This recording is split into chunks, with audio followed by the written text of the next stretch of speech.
تبھی لڑنا فوجوں کا کام ہے جن کے پاس پراپر ٹریننگ ہوتی ہے. ہمارے یہاں ہر بندہ اٹھ کے خلافت کی تحریکیں چلانا شروع کر دیتا ہے کہ کب تک ان حکمرانوں کا ظلم سہو گے, جہاد کرو ان کے خلاف.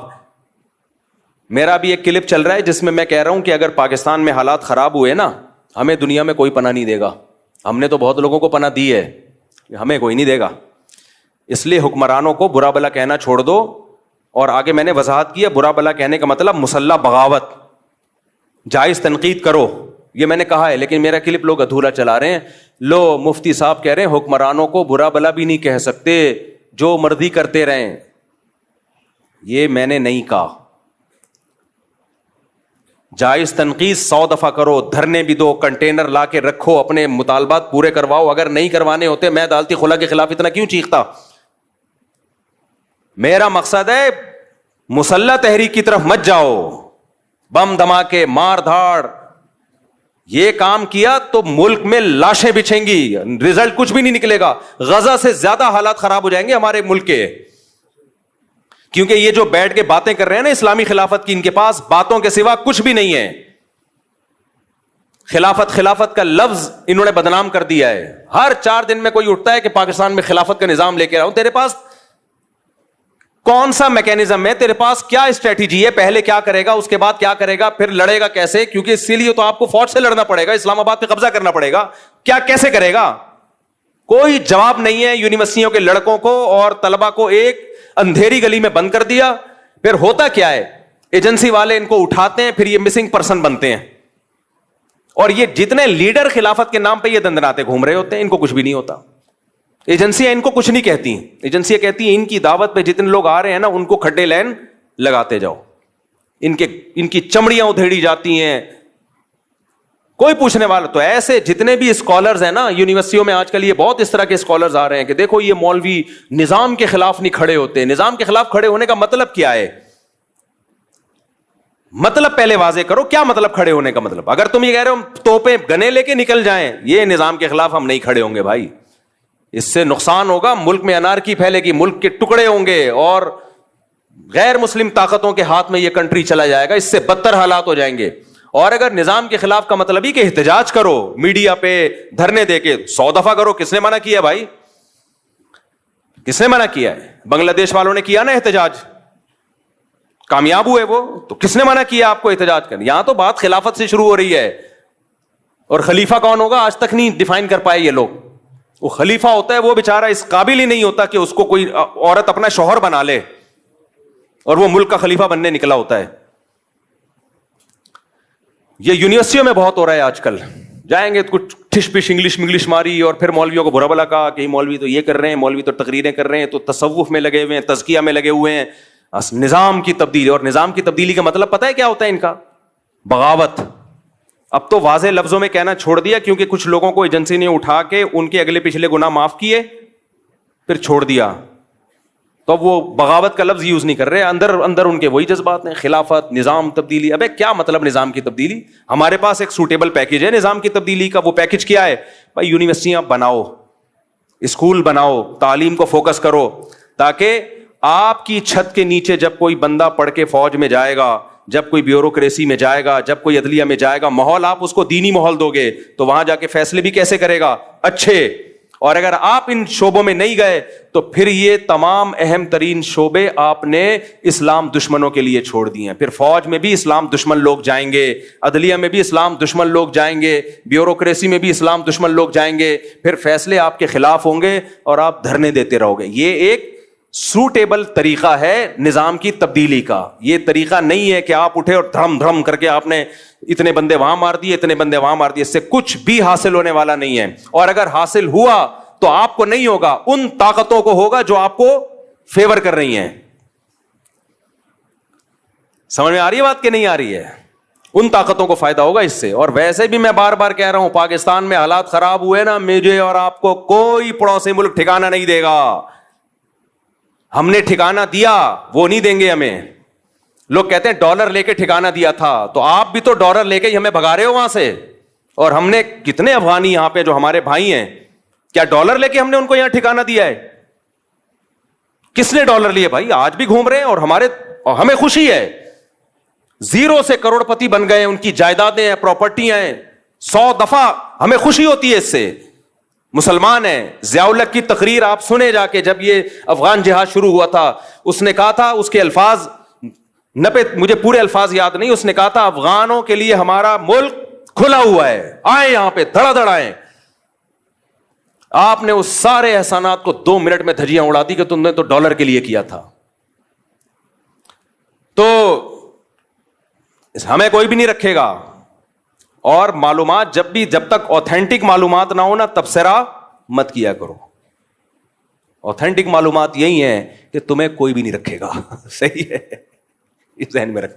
نہ پڑوسی رکھیں گے, چاہے وہ اسلامی حکومت ہے, ہم سے اچھے ہوں گے, 100 دفعہ اچھے ہوں گے, ان کی بڑی قربانیاں ہیں, 100 دفعہ قربانیاں ہیں, ان کے شہیدوں کے خون سے خوشبوئیں آئی ہیں, 100 دفعہ آئی ہیں, لیکن مجھے اور آپ کو نہیں رکھے گا کوئی بھی. یہ ذہن میں رکھنا. اور صرف یہ نہیں کہ رکھیں گے نہیں, لتر مار کے باہر نکالیں گے, لتر مار کے بولیں گے دفع ہو یہاں سے. عزت سے بھی نہیں نکالیں گے, لتر مار مار کے نکالیں گے. ویسے ہی ملاقات کے سلسلے میں چلے گئے تو ٹھیک ہے, رہنے کے لیے گئے لتر مار کے نکالیں گے, لتر مار کے. یقین نہیں آتا, جاؤ, چلے جاؤ. سمجھتے ہو؟ باقی ان کی قربانیوں کا کوئی انکار نہیں ہے, جو اسلام نافذ کیا اس کا کوئی انکار نہیں ہے, 100 دفعہ. اور سب ہمارے بھائی ہیں بھائی, کسی سے نفرت پھیلانا مقصد نہیں ہے. جتنے پڑوسی ملک ہیں ہم ان سے ہم تو انڈیا سے دوستی کے قائل ہیں, جو خالصتاً کافر ملک ہے. بس صرف اتنی نالج دینا مقصد ہے کہ تمہیں کوئی رکھے گا نہیں. سمجھ رہے ہو؟ اور صرف نکالیں گے نہیں, لتر مار کے نکالیں گے. اس پہ لوگ اعتراض کر رہے ہیں میرے بیانات پہ. میں تو جو گراؤنڈ ریئلٹی وہ بیان کر رہا ہوں, باقی تو ہم تو دوستی کے قائل ہیں بھائی. اور جو بھی ہیں پڑوسی ملک کے ہمارے بھائی ہیں, 100 دفعہ آج بھی ہم ان کے لیے قربانی دینے کے لیے تیار ہیں, 100 دفعہ تیار ہیں. اس کو ہم سب سے بڑا جہاد سمجھتے ہیں. لیکن میں یہ بتا رہا ہوں کہ بس جو ظرف آپ کا ہے وہ ساری دنیا کے سب لوگوں کا نہیں, اس لیے اپنے ملک کی حفاظت کرو. آج ہم کسی کو پناہ بھی اس لیے دے رہے ہیں, دے بھی اس لیے رہے ہیں کہ ہمارے پاس ایک کنٹری ہے. نہیں ہوا ختم. جب بات کو میں سمیٹ کے ختم کرتا ہوں تو اللہ 2 طرح سے مدد کرتا ہے انسانوں کی.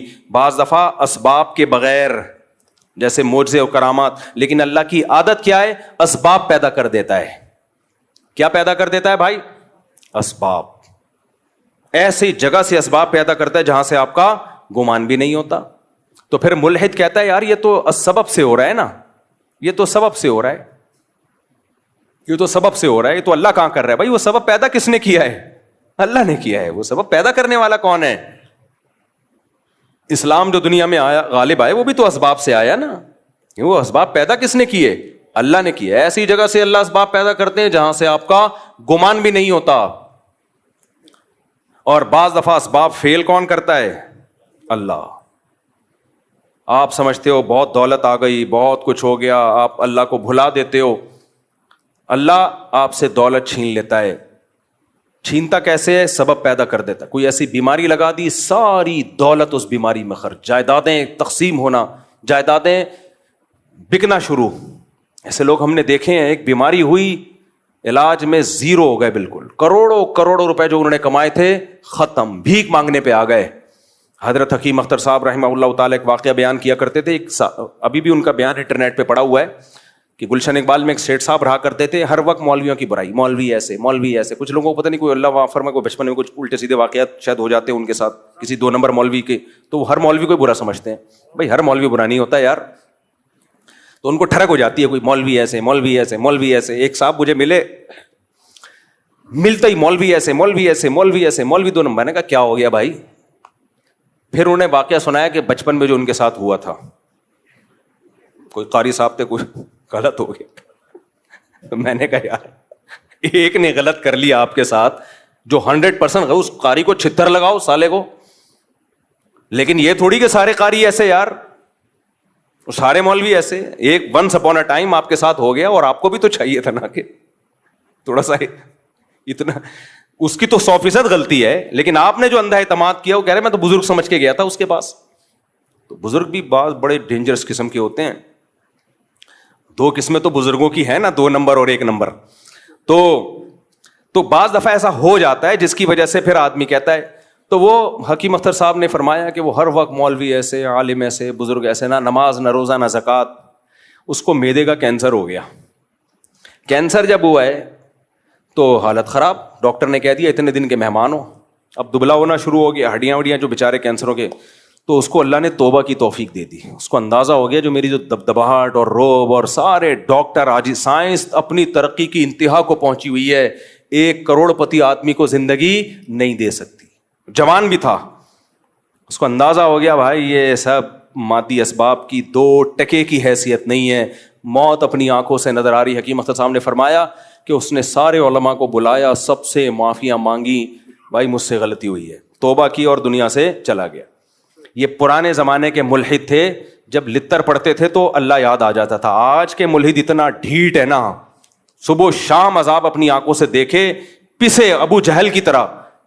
کیا عبداللہ بن مسعود اس کی سینے پہ بیٹھے ہوئے ہیں گردن کاٹنے کے لیے؟ اس کو مان لینا چاہیے تھا نا, اسلام غالب آ گیا. دیکھو 313 کو اللہ نے 1000 پہ غالب کیا, لیکن وہ کیا کہتا ہے نیچے سے گردن کاٹنا, مرنے کے بعد پتا چلے کسی سردار کی گردن ہے. سمجھ رہے ہیں, مرنے کے بعد پتا چلے. آج کے ملحد ایسے ہیں ابو جہل جیسے.